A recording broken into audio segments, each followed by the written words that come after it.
कोई भी nursing home हो या कोई भी अस्पताल हो, जो सरकार के बनाए हुए मानक हैं उस पे ही चलना है। क्लिनिकल एस्टैब्लिशमेंट एक्ट तक कोई लाइसेंस नहीं मिले और जो गलत करता है उस पर सख्ती से कार्रवाई भी होती है। देखिए, फायर सेफ्टी होना चाहिए, पॉल्यूशन कंट्रोल होना चाहिए, बिल्डिंग बायलॉज होना चाहिए, बिल्डिंग ठीक होना चाहिए। कोई भी नर्सिंग होम हो, प्राइवेट या हॉस्पिटल हो, जो भी हो, उसको गवर्नमेंट के रूल्स को फॉलो करना अत्यंत आवश्यक है। पिछले 24 घंटे में इस देश में दो बड़ी घटनाएं हुई हैं आग लगने की। एक तो दिल्ली में आपने देखा, कल 22 लोगों की एक होटल में आग लगने से मौत हुई। आज सुबह जो है मुजफ्फरपुर में नर्सिंग होम में आग लगने से 4 मरीजों की अब तक मौत हो गई है, कई लोगों को बचाया गया। अब वैसे में एक बड़ा सवाल उठ गया है होटल और नर्सिंग होम और तमाम जितने भी बिजनेस चल रहे हैं उसको लेकर, फायर सेफ्टी को लेकर कि जब आग लगती है इमरजेंसी के हालात में तो हम नियमों को उल्लंघन करके इन चीज़ों को बनाने का परमिशन तो दे देते हैं, लेकिन इसके पास उस समय बचाव के लिए पर्याप्त साधन नहीं होते। वो होटल हो, रेस्टोरेंट हो या इस तरह के हॉस्पिटल और नर्सिंग होम जो गली मोहल्ले और नियमों को ताक पर रखकर चल रहे हैं।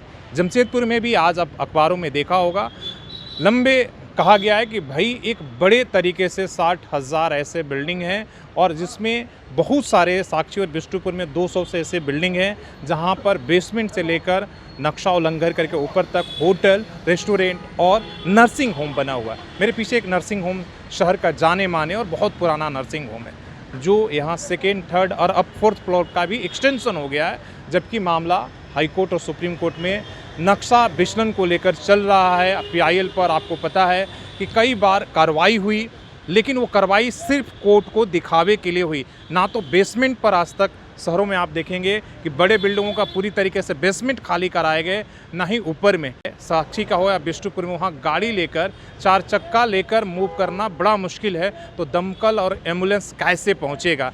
इसलिए कि बेसमेंट में कमर्शियल एक्टिविटी हो रही है और फुटपाथ पर गाड़ियों की पार्किंग, जब जहां मैं खड़ा हूं ये भी एक सरकारी पार्किंग है।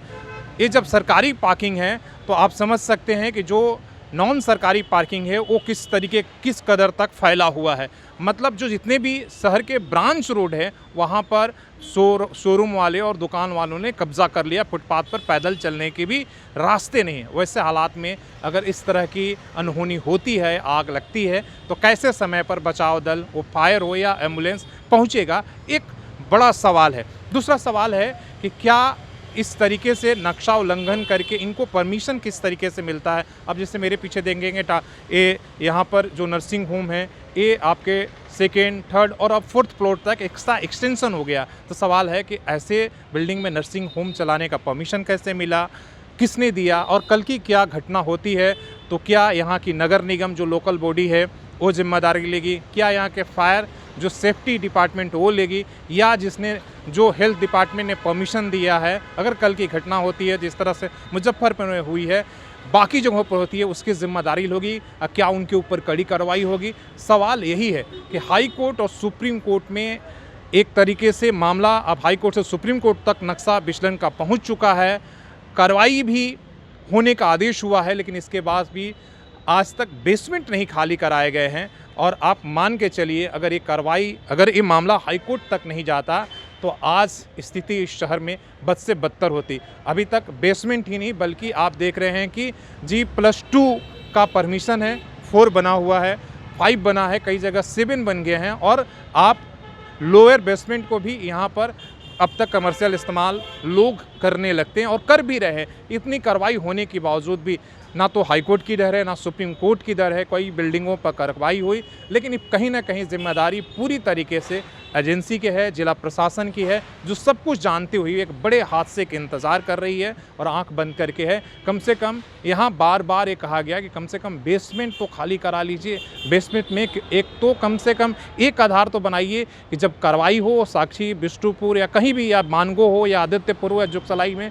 कि बेसमेंट में कोई कमर्शियल एक्टिविटी नहीं होगा, मतलब वहाँ दुकानें नहीं चलेंगी, वो सिर्फ पार्किंग के इस्तेमाल में। लेकिन वो काम कराने में ज़मीन नक्शा विचलन में तो एजेंसी पूरी तरीके से फेल है। G+2 के लिए 4 बनाया गया, 5 बनाया गया, उस तो दूर की बात है कि उसमें आज भी रोक पाएगी, लेकिन कम से कम बेसमेंट को भी खाली नहीं कराएगा। ये सबसे बड़ा सवाल है और ये दयनीय है। फिर लोग कहते हैं कि देखिए कोर्ट और कचहरी में किस तरीके से लोग जो है इसका फ़ायदा उठा रहे हैं, या अपने फ़ायदे के लिए इस तरीके से जो है कोर्ट कचहरी बना रहे। लेकिन सवाल ये है कि कोर्ट का भी डर कहाँ है। अगर कोर्ट के हस्तक्षेप के बाद भी इस शहर के ये हालात है कि आप किसी भी सड़क और फुटपाथ पर आप पैदल नहीं चल सकते हैं। पूरी तरीके से अतिक्रमण और गाड़ियों का इंक्रोचमेंट है, शोरूम का इंक्रोचमेंट है और आप वैसी परिस्थिति में ना तो फायर ना एम्बुलेंस लेकर पहुंच सकते हैं। ये सवाल है। तो सवाल जिला प्रशासन से भी है, सवाल आप खुद से है, जो तमाम शहर के बुद्धिजीवी हैं, जो ज़िम्मेदार लोग हैं, जो इस रियल एस्टेट में काम कर रहे हैं, कि क्या आपने जिस तरीके से फुटपाथों को बना कर रखा है, क्या आपकी ज़िम्मेदारी नहीं होती है? जब कार्रवाई होती है तो सिर्फ आप कहते हैं कि ये कार्रवाई जो है गलत है, लेकिन सोचना होगा कि आपने आसमान तो कब्जा किया ही अतिक्रमण, लेकिन कम से कम ज़मीन पर चलने के लिए फुटपाथ तो छोड़ दीजिए। क्या यहाँ की जो प्रशासन है, झारखंड सरकार है, जिला प्रशासन किसी बड़े हादसे के इंतज़ार कर रही है? तब यहाँ के बेसमेंट पर कार्रवाई होगी, तब यहाँ के रेस्टोरेंट, होटल और जो कमर्शियल इस्तेमाल हो रहे हैं, जो सेफ्टी नियमों को कम से कम ताक पर रख के उनके खिलाफ आप तो कार्रवाई कर लीजिए, ताकि किसी की जान माल की नुकसान ना हो। बाकी चीज़ों को नज़रअंदाज भी कर लीजिए, लेकिन जहाँ सेफ्टी की बात है उसमें तो ज़ीरो टॉलरेंस लेकर आइए। सवाल यही है। धन्यवाद।